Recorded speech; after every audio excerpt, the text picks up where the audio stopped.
আমার দুর্দান্ত ভালো লাগছে। মানে এইটাই আসলে চাচ্ছিলাম। এই মানে মানে একটা জায়গার মধ্যে না আমরা কোথাও আটকে ছিলাম সামহাউ। আমরা কিন্তু বুঝতে পারছিলাম না এতদিন কি হচ্ছে, আমাদের সাথে কি চলছে। যেমন আমরা খুব হ্যাপি। আমাদের আসলে কোনো দল দরকার ছিল না, কোনো মানে রাজনীতির টিম নিয়ে আমরা কখনো বোদার না। আমরা আসলে দিন শেষে আমার দেশের সৌন্দর্য, শান্তি, আমার দেশের মানুষের উন্নয়ন এইটা আমরা দেখতে চাচ্ছিলাম। বাট মানে এর মধ্যে যে এত এত অরাজকতা, আমরা আসলে কোনো কিছু বলতে পারতাম না, মনের ভাব প্রকাশ করতে পারতাম না। হয়তোবা আপনাকে আমার একটা ওয়েতে ভালো লাগছে না, আমি হয়তো আমার মতবাদটা দিতে পারতাম, যে দিতে পারি যে লাইক আপনার এই জিনিসটা ভালো না, ওইটা খারাপ। আপনার হয়তো আমার কথাটা ভালো লাগবে, হয়তো ভালো লাগবে না, কিন্তু আপনার আমার কথা খারাপ লাগা মানে তো এই না যে আপনি আমাকে আটকে ফেলবেন, নিয়ে রাখবেন।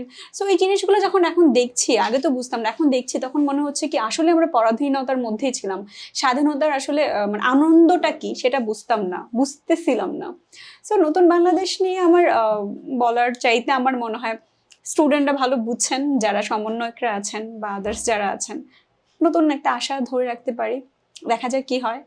আমরা আমাদের বর্তমান প্রাইম মিনিস্টার, আমাদের প্রধান উপদেষ্টা ডক্টর মোহাম্মদ ইউনূস স্যারের প্রতি আস্থা রাখি, ভরসা রাখি। ওনার মতো একজন মানুষ আমাদের প্রধানমন্ত্রী হোক, এটা আমাদের গর্বের বিষয় ছিল, এবং আমরা খুব প্রাউডলি বলতে পারবো ওয়ার্ল্ডের সামনে যে নোবেল বিজয়ী ওনার মতো একজন মানুষ আমাদের দেশের প্রাইম মিনিস্টার। তো আমি ওভারঅল মানে সিচুয়েশন নিয়ে আমি খুব বেটার ফিল করছি।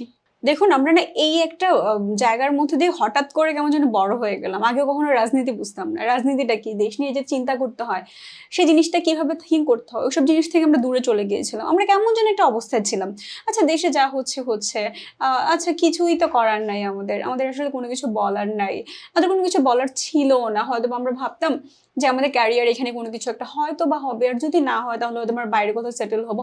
প্রতিটা মানুষ কিন্তু এই চিন্তা ভাবনার মধ্যেই ছিল। তো দিন শেষে আমরা আসলে আমাদের দেশটাকে ভালোবাসতেই ভুলে গিয়েছিলাম। তো রাজনৈতিক দলদের কথা যদি আপনি বলতে চান, তাহলে পক্ষ বিপক্ষের কথা বলতে আসবে, যেটা হচ্ছে আওয়ামী লীগ বা বিএনপি, যাদেরকে আমরা আসলে সবচেয়ে বড়। আওয়ামী লীগ, বিএনপি, জামাত।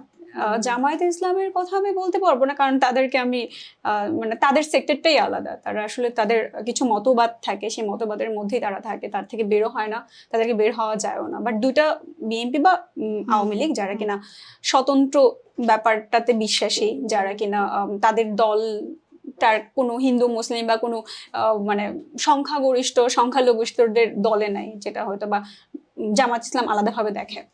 সো আমার ওইসব ব্যাপার নিয়ে যেটা মনে হচ্ছে যে এই দুইটা দল পক্ষ বিপক্ষ, যেটা হয়তো বা আওয়ামী লীগ আমি যেভাবে দেখি আমার দৃষ্টিকোণ থেকে, মানে আমি তো কোনো ধরনের কোনো মানে কি বলে দিতে পারবো না, মানে সমাধান দিতে পারবো না। তবে আমার আমার চাওয়াটা বা আমি কিভাবে দেখছি বা আমি কিভাবে দেখা, এটাই তো কোয়েশ্চেনটা।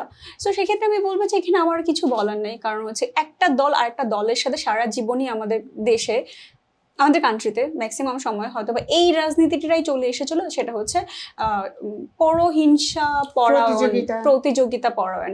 যেমন আওয়ামী লীগ এসে বিএনপির জমি দখল করো, বিএনপিদেরকে মারো, বিএনপিদেরকে আটকাও, এই করো সেই করো, সেটা হয়তো আওয়ামী লীগ করেছিল। না হলে তো এত রাগ কেন থাকবে? আমি তো কখনোই আমার একটা পাওয়ার আসছে বা আপনার একটা পাওয়ার আসছে, আমি আপনার শুধু শুধু আপনি আমাকে এসে মারবেন না, শুধু শুধু আপনি আমার জমি দখল করছেন না। আদার্স অনেক মানুষ আছে দেশের মধ্যে, কারোর সাথে কিছু হচ্ছে না, স্পেসিফিক কিছু মানুষের সাথে হচ্ছে। রিজনটা কি? রিজনে নিশ্চয়ই কিছু না কিছু আছে। সো আমরা তো এগুলো জানি না। এমন অনেক পরিবারের মানুষকে দেখছি যারা কিনা 10 বছর, 15 বছর, 20 বছর, তাদের ফ্যামিলি মেম্বার কোথায় আমরা জানি, তারা জানে না তাদের ফ্যামিলি মেম্বার আদৌ বেঁচে আছে না মরে গেছে, বা তাদের কোনো খবরের ব্যাপারে তাদের কোনো আইডিয়া নাই। সো মানে এদেরকে কি অ্যান্সার দিবেন? তো আমি বলবো যে আপনার কোনো ক্ষতি যদি আমি কখনো করে থাকি, আপনার কোনো সুযোগ কোনো না কোনো সময় আসলে আপনিও আমার ক্ষতি করবেন। যদিও আমি এটাকে একদমই সাপোর্ট করি না, আমি চাই না, কারণ প্রতিহিংসা পরায়ণতা থাকলে এটা বাড়বে, এটা কখনো কমবে না। সো একজন সাধারণ মানুষ হিসেবে আমি মনে করি আমাদের আসলে সবকিছু এসব থেকে বেরিয়ে আসা উচিত, এবং এই তো।